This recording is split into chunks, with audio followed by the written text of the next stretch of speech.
Ay, ginoo.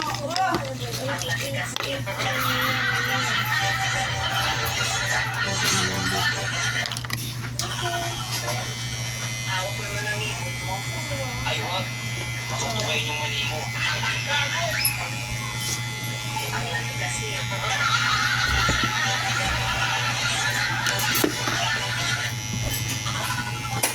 Papa, sulat ako. Ay, wag. Matutukayin yung mali mo. Bakit? Ang laki kasi.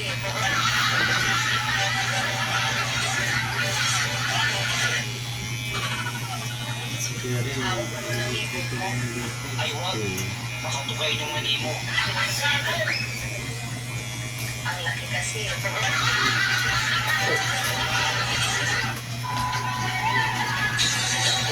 Na-replace ko rin sa pala ko. May mga gift talaga sa bagan ng malas. Hindi. Kung saan mo na naman yung ano yan, sulat.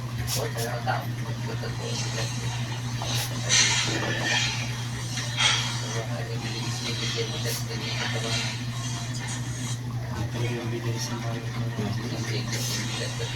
Kahit pandemic yun Brad, no? Lockdown nandito, nakakadalaw yun dito sa bahay. Grabe. Nakakalusot siya. parang invisible siya. Kaya invisible na. Hindi ko kaya yung ginagawa niya. Hindi ko kaya yung... Ikaw. Oo, ikaw. Alam Kung kailan medyo maluwag, tsaka naman siya nahuli ng pulis. Sinarningan daw siya. Grabe naman ba? Sagsaga. Wala. Grabe yung mga paano. Ang lalawan ng mga nilalawan.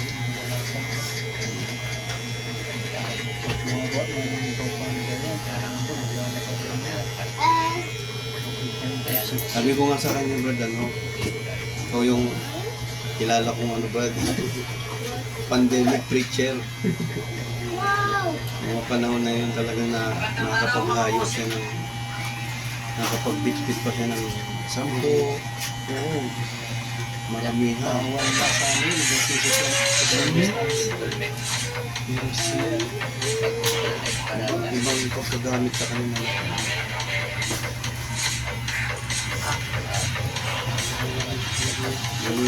Yung tipong ano Brad, matagal ng hawak ng kaaway na kaluluwa.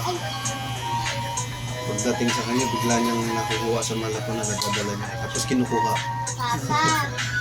Nangit na kagad. Yun nga, marami na. Dito sa looban namin Brad, nasira niya yun. Tapos nabautismo nila Brother Ngayon Jermaine. ko lang gusto labas si Brian. Mga ilang ano lang, kinuha ng malako niya. Doon na siya, doon na talaga. Yung paglilingkod nila. Wala nang hirap. Baga matagal ng pag-aari ng kaaway ba? Diba? Tapos kinalagan. Automatic inakyat na ng malapon. Wala nang sakripisyo dito sa lupa. Yung talaga pinaka-goal natin. Yung langit. Mas makalat sila.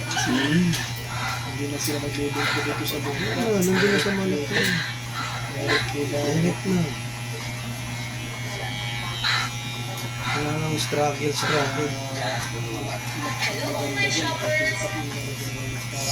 Face to face. Lahat masasabi mo. May mga tanong ka sa malapon nun.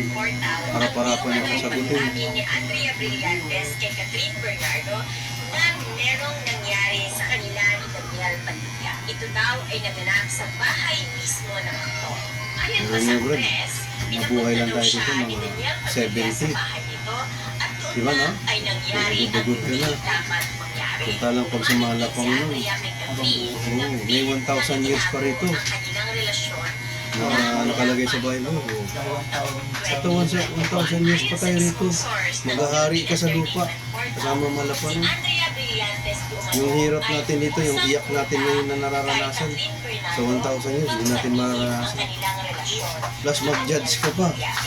Kasama ng mga ko yun, magbukom ka pa.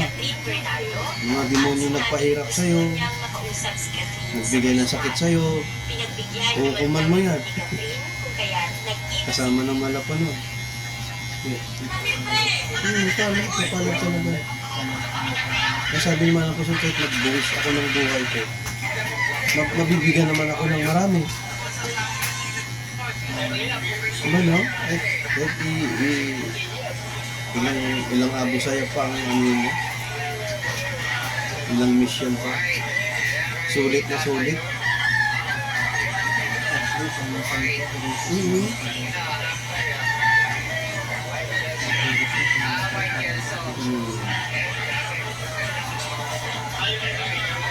Iba ba? Yung tumagal na rin sa ibang religion, di ba? Doon na sila tumanda, wala sa katotohanan. So, hindi na, sabi sa Bible, may talikala. Ginapos yung kaaway, binulag.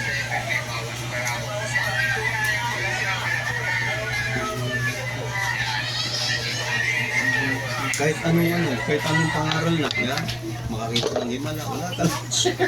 Didibatiin ka pa. Hawain ka pa. May ganyan. Wala. Mamatay na daw sila, doon na raw.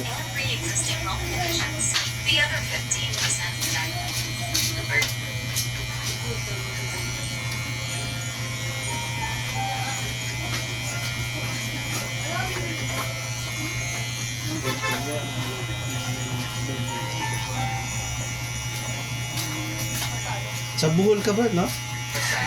Kasama mo sila kuya, no? Sa Rio? Ah.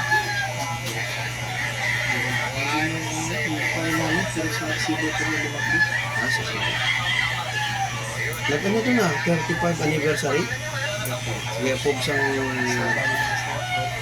Ngayon, December,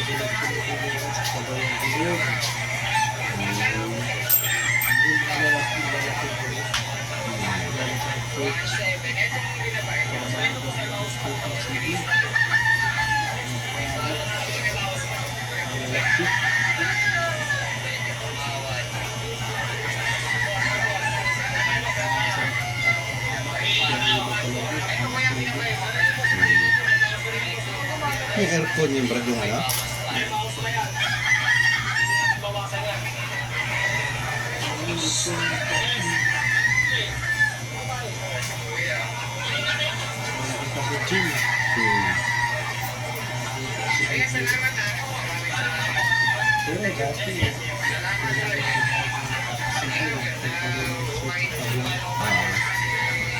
Baby pa agad.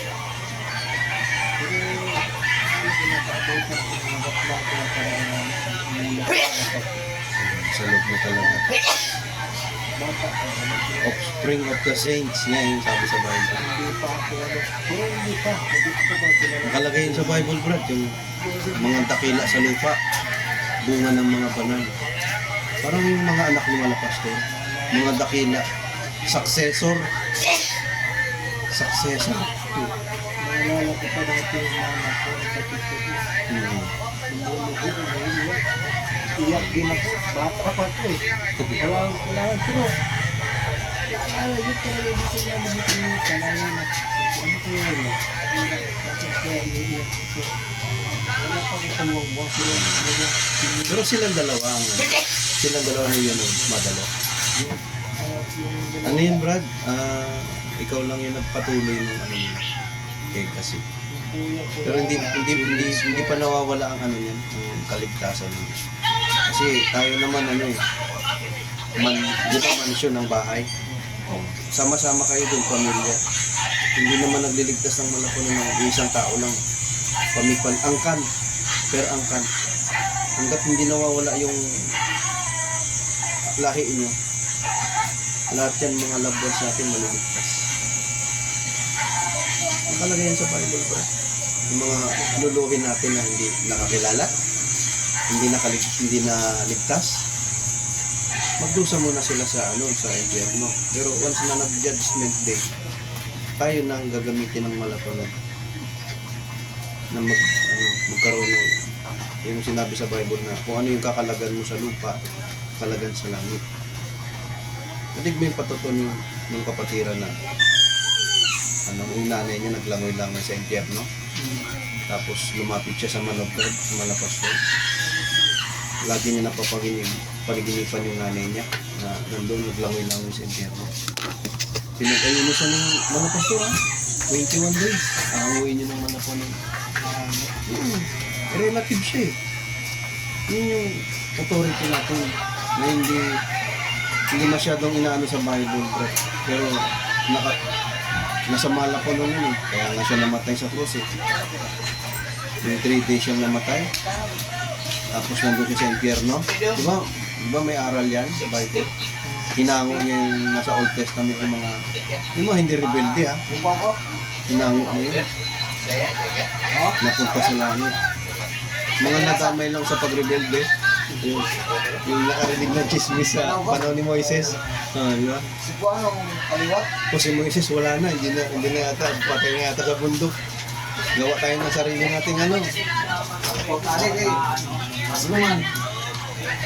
maraming niwaga sa Bible na hindi nahayag pero sa pamamagitan ng malapang nila.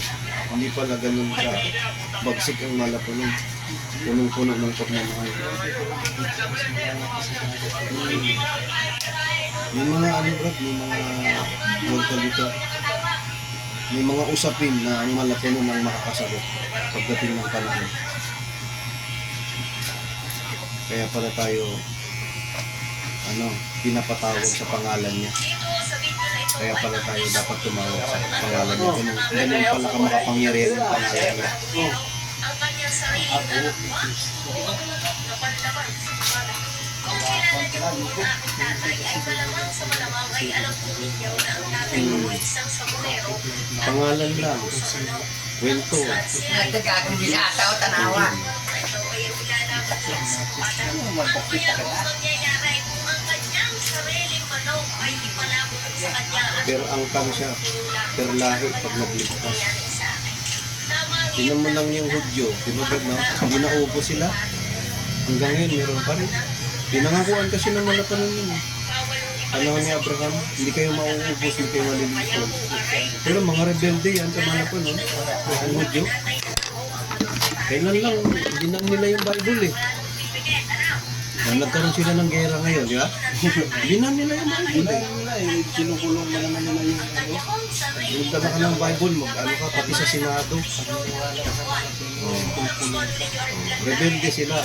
Pero hindi sila pinapatay ng pusa ng malapit, pinagbili. Yung pinangako kay Abraham, tinutupad pa rin ng malapit sa kanila. So ganun ka mapagmahal. Yung Diyos na tinatalikuran nila. Rebelde ka na, pero inaalala pa rin nung malapit yung pangako sa tatay mo, sa magulang mo, sa ninunay mo. Ganun ka mapagmahal ang malapit. Malawak, hindi lang maintindihan ng tao. Tignan mo na lang sila, no? Yung mga pinangakuan ng malapit. Sila yung angka na yun.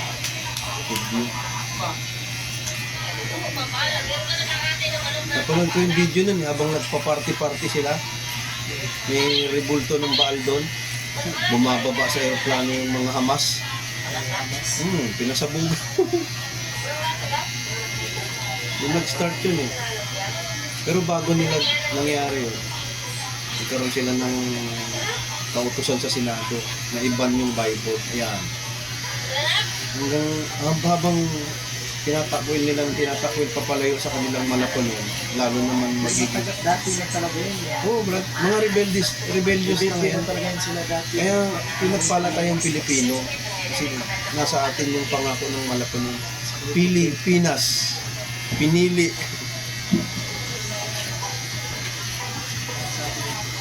Nandito sa atin yung taong talagang ng malapunon. Makikinig sa utos ng malapunon.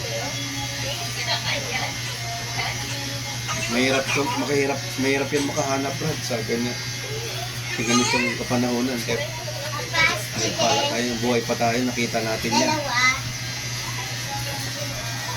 Yun yung pangarap ko nung bata ako dito. Makita ng propeta. Akala ko, balbasrado. Yung ganon. Papa. Papa. Papa. Nakasuot ng mahabang ano. Mga mahabang ano. Yeah, so, sa Biblia, ermitanyo. Kasi, nakikita ko sa mga story ng mga bata. Ang Moises, mahaba yung kalbo. Kahit sa mga na-demon possess, tanungin mo kung sino si Evangelist Almeida, kung sino si Malapastor. Alam nila, kilala nila. Yung sa Cebu yun, di ba? Sa Cebu. Hindi pala namin kaya yan. Ang Jesus Miracles, hindi namin kaya yan. Samantalang pamilya sila ng mga yung kulto.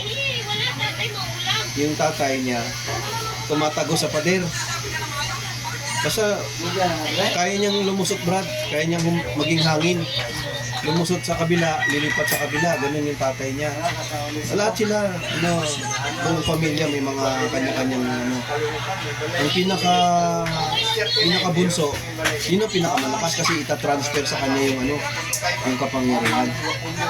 Tapos ang ginawa ng panganay niya, kasi alam nila na masama yung ginagawa ng tatay niya. Naghanap ng mga churches na ipapanalangin yung kapatid kasi malapit na siyang i-honor. Malapit na siyang basbasan.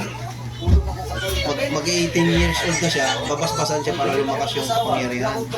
So, nadidemon possess yung kapatid bago siya mabasbasan na demon possess mo. Yung ginagawa ng panganay, dinadala sa mga churches para ipalihans. So, lahat. Mga iglesia, pinapanin nila, Brad. Ginagapos nila sa poste. Nakakalag, nasisira niya. Tapos, yun ang ginapos nila, nakalag. Lumutang sa ere. Lumutang. Ganun katindi yung niya. Ang kapangyarihan. Buwan ng mga pastor. Tapos yung huli-huli, dinala sa gawain natin. Doon na nag-struggle din. Pero kangabagan naman nung nilayan sila, nakawala. Doon rumespak yung tatay. Bakit saan mo dinala yung anak ko? Alamin ko yung church na yan. Doon. Oo. Yun ang sinabi ng tatay. Hindi namin kaya yung Jesus Miracles. Hindi yung pastor na pala yung yes, man. Alam nila. Sila talaga yung hinahanap yes, alam nila. Alam nila kung sino yung nakasalawan. Sabi nga ng ba, pag Kristiyano ka, yung ulo natin nililiwanag, malayo pa lang nakikita na nila. Kasi meron kang word of God eh. Ang salita ng malakong nasa sa iyo.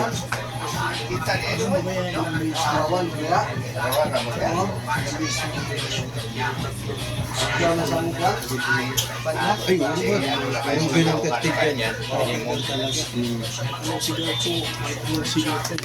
Para kang sasakalin.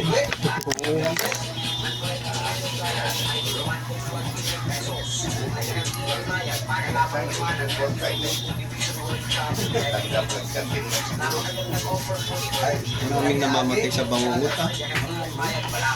Yung tutulog lang ito Hindi na nagising. Parang di na naman. Kitang-kita ko yung paligid ko pero hindi ko magalaw lahat ng katawan ko. Ay, ano Brad yan?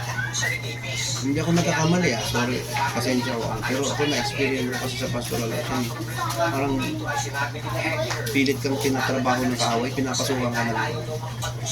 Wala kang sinasakit niya. Oo. Hindi ka makawala. Nagagalit sa iyo yung kaaway. Baka may ginawa kang kapurihan sa malakong kaya Yun talaga. Kasi lagi ko na lang puri. yun. Na-experience ko yun. Saka dun sa sa Pampanga, yung mga kapilya, Parang sila brother. pinapalakas ko. Oo. Binigyan ko ng palakas. Naggigil yung kaaway. Hindi ka masaktan ng harapan. Oo, ganun yun. Sabi ko, wala talaga talaga sa Daw, guys, tingnan mo. Nagtatap. sinuntok tayo. Sa piyo, ginagamit niya. Ituntunan pa. Oh, may eskwala pa. Subukan mo yan, Kedo. Puno na sa buhok yung mukha niya. Kedo, subukan mo yan. Mag-viral ka. Grabe sa piyo. Tutunan pa. Karpintero yung galing ng Grabe. Galing na daw po. Ituhan. Malipis lang ating ano.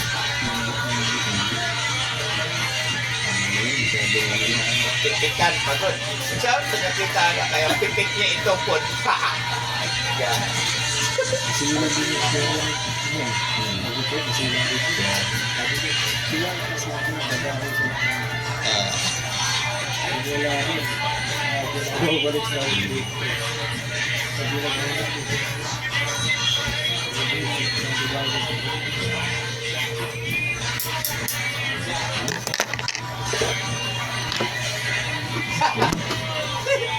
Ang pala, guys. Si Walis.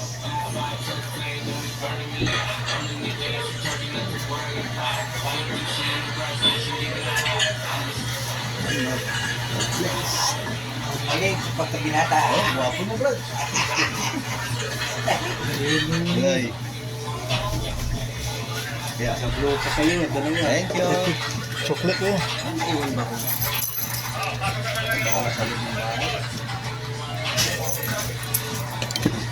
May 10 ka rin. 60 lang po.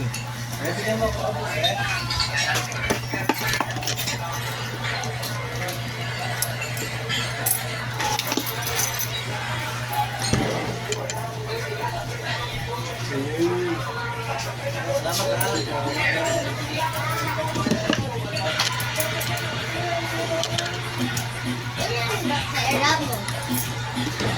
Yan pera mo. Naya, wala pa tayo ano eh. Dalawa pa lang nagupitan ko. Ano mo pa? Dalawa pa na. Kanina? Ba yan? Naiwan.